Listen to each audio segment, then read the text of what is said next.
Kane's Observations, Michael here. I hope everyone is having an awesome day. So today we're going to do part 2 of ATI and AMD's GPU history. Now, last week we did part 1. We started all the way back in 1986 and went all the way up to 2010. And there were some huge incremental changes in GPUs over the last 2 decades with AMD. In 1986, we started with 8 megabytes of memory, and then we jumped all the way up to 1 gig of memory in 2010. So let's get this party started and let's jump right into 2011. All right, so what did AMD have in store for us way back in 2011? Well, they released the Radeon HD 7970. They went with a completely new architecture that got rid of the terascale. They went with their graphics core next architecture. Now, the 7970 was AMD's flagship GPU back in 2011. I did own it. It did beat out a lot of other GPUs at that point. Its main competitor was the GTX 590, and it outperformed that. It was a really, really great card. It had 2048 stream processors. It had 128 TMUs, 32 ROPs. It was still built on the 28 nanometer chip, so that didn't get any smaller. But all in all, it was a great card. It was clocked in at 925 megahertz. It had access to 3 gigs of GDDR5, so it was a pretty significant bump from the 1 gig just back in 2010, and it was built on a 384-bit bus. All right, so before we can skip up to 2012, we have to talk about another GPU that AMD released in 2011. Now, in 2011, here's where the GPU wars really, really heated up. NVIDIA would go back and forth trading blows with AMD. So when AMD first released the HD 7970, it was the top dog. It did hold the GPU crown.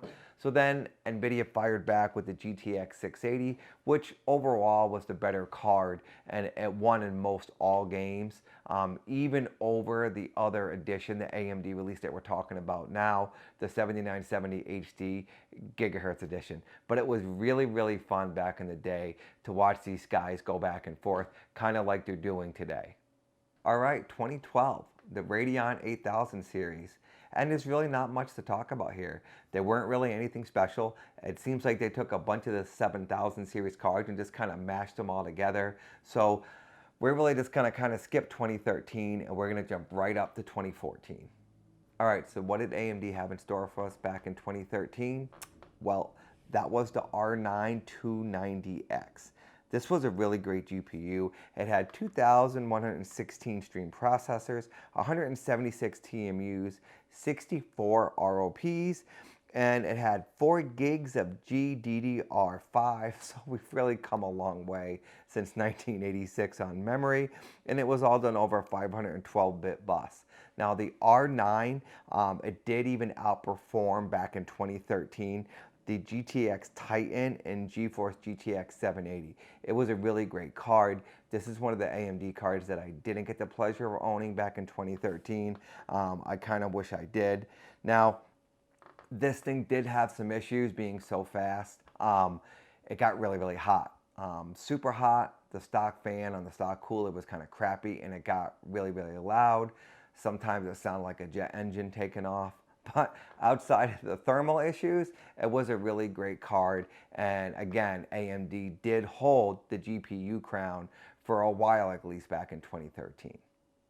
All right, 2015. What a great year for AMD. It was the first year that they included HBM in their GPUs, high memory bandwidth. They did come out with the Radeon R9 Fury X. It had 8.9 billion transistors, 4,096 stream processors, 256 TMUs, and 64 ROPs. It did come with 4 gigs of HBM memory. Also, this was over a 4,096-bit bus, and again, it traded blows with the GeForce GTX 980 Ti, and most of the time it outperformed the GeForce GTX 980. So 2015 was a really, really great year for AMD. All right, so in 2016, it looks like AMD decided to take a break from making high-end flagship GPUs, and they made a mid-range. And what they did come out with was the Radeon RX 480. It had 2,300 stream processors, 144 TMUs, and 32 ROPs, and you could either get it in a 4 gig variant or an 8 gig variant, and that was of GDDR5. It was on a 256-bit bus, and the GPU also boasted a large 2 meg L2 cache. So it wasn't a flagship GPU, but again, it was more of like a mid-range. This is at the time that NVIDIA was releasing their Pascal cards, which were really, really fast. So AMD really had a lot to compete with back in 2016. All right, so in 2017, AMD did release the RX 500 series. Not a whole lot going on with this series of GPUs. They were just upgrades from the 400 series. Most of the upgrades were just 100 to 200 megahertz and core clock. There really wasn't much going on with this RX 400 series. All right, 2017, AMD's big old Vega GPU lineup. I remember waiting for the reveal on this. I was super excited, and then I was pretty disappointed in the benchmarks and everything else. I was hoping for more for this series of GPUs. I know that it introduced HBM2, and you know, it had better shaders and things of that nature, but it just wasn't able to compete at that time what NVIDIA was offering with the 1080 and then the 1080 Ti. Those cards were just milestones ahead of what AMD was offering at that point. All right, 2018, this is where AMD came out with the RX 580 and the RX 590.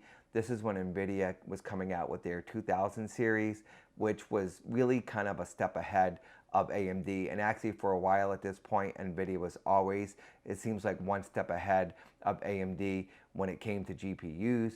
But there was good things happening at AMD at this time. They were coming out with their Ryzen CPUs, and we all know how that turned out. All right, 2018. What did AMD bring us that year? Well, the RX 5700 XT had a boost clock at 1900 megahertz. It had a gain clock at 1755, 64 ROPs, 2560 stream processors, and 10.3 billion transistors. And it did have 8 gigs of GDDR6. All right, 2020. What did AMD bring us? Well, it's sitting back there in Megatron, the 6800 XT, their 6000 series of GPUs, and those have been phenomenal. And then obviously today, let's jump right up to 2022. They released the 7900 XTX and the 7900 XT, and we know all about those. And here's an update while I'm making this video. I wasn't able to get my hands on a 7900 XTX yet. I know on launch day I was going to hop online and be ready to be spamming the button on AMD's website, but I wasn't able to do so. And I hear now there's a bunch of issues that I want to make a video about replacements. Is why when you go on the AMD's website, there's no stock for the 7900 XTX. But I want to make a whole nother video on that. I just wanted to give you guys a quick update that I don't have it yet, but as soon as I get it, I will let you guys know, because I still want to do my giveaway for the 6800 XT.